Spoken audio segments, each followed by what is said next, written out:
achieving your goals, following your dreams, starting a business or building an institution involves considerable risk.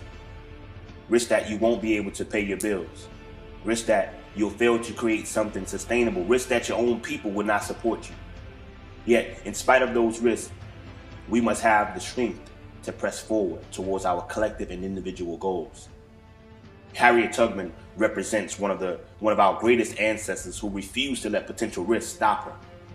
However, many of us fail to take risks for 5 important reasons.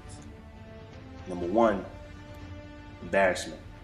Too often African people fail to create the necessary institutions, businesses, programs, or follow their own purpose for fear that they will fail and look bad in their communities.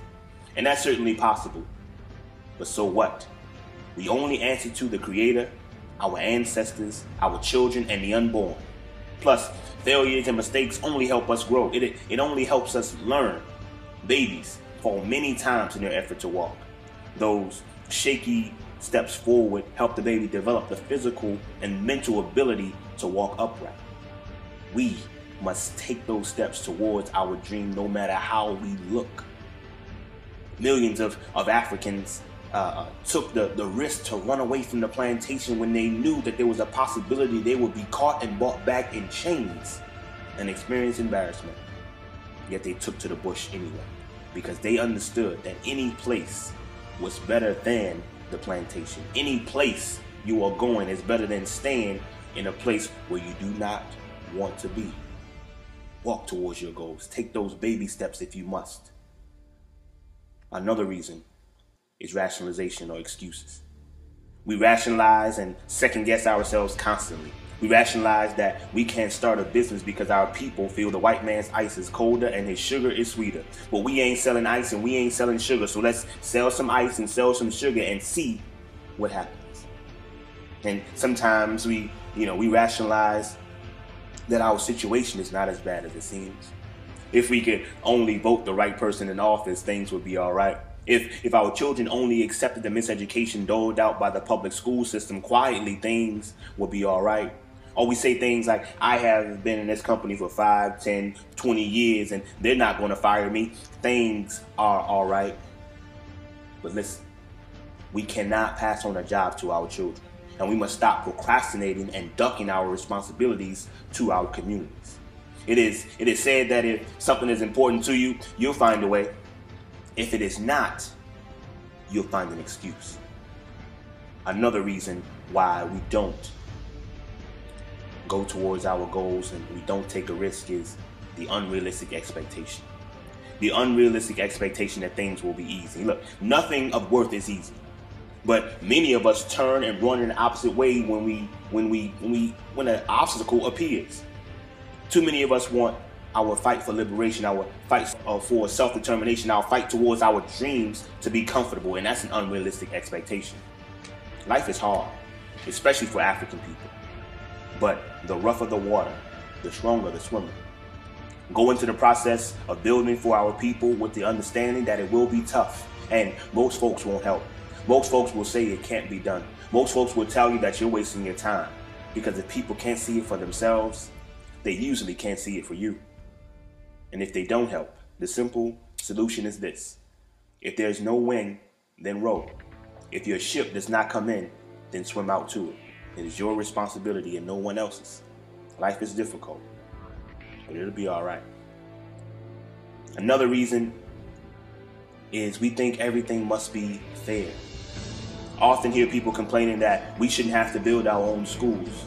That's an unfair burden that we have. And some people say it's unfair because I don't have a high school diploma. It's unfair because I didn't grow up in the right communities, or I had a baby at a young age, or I just got divorced, or I have to go to work and go to school at the same time. Well, here's the news. Life is unfair. Langston Hughes told you a long time ago that life for me ain't been no crystal stair, right? There will be obstacles and pain and shapes and walls, but the walls are only there to see how bad you want it. How bad do you want it? Because if you want it bad enough, you'll get it. And fair or not, you are the driver of your life. Where are you going? Our enslavement here in America, it was the epitome of injustice, the epitome of unfairness. But given that unfair circumstance, millions of our ancestors took the necessary risk to find freedom. So what's stopping you? Maybe you're waiting for the perfect time. Some of us wait for this mythical perfect time to move towards solving our collective problems or going for our dreams. This procrastination achieves nothing. As a justification for our inactivity, sometimes we say, well, I'm just being cautious. And caution certainly has its place, but the truth is that there's a point when caution becomes cowardice. I mean, Mama Harriet Tubman exhibited caution too, but she did not let her caution lead her to idleness. She knew that any time was freedom time. She knew that there was no ideal time to begin her journey towards emancipation. She understood that if she waits for the perfect time, she'll wait forever. And we don't have forever. And someone once said that there are risks and costs to a program of action, any program of action, but they are far less than the long-range risk and costs of comfortable inaction. Stop waiting for all the lights to be green before you take those steps. Stop waiting for that perfect time. This is the best time and the worst time. Go for it. Do it now.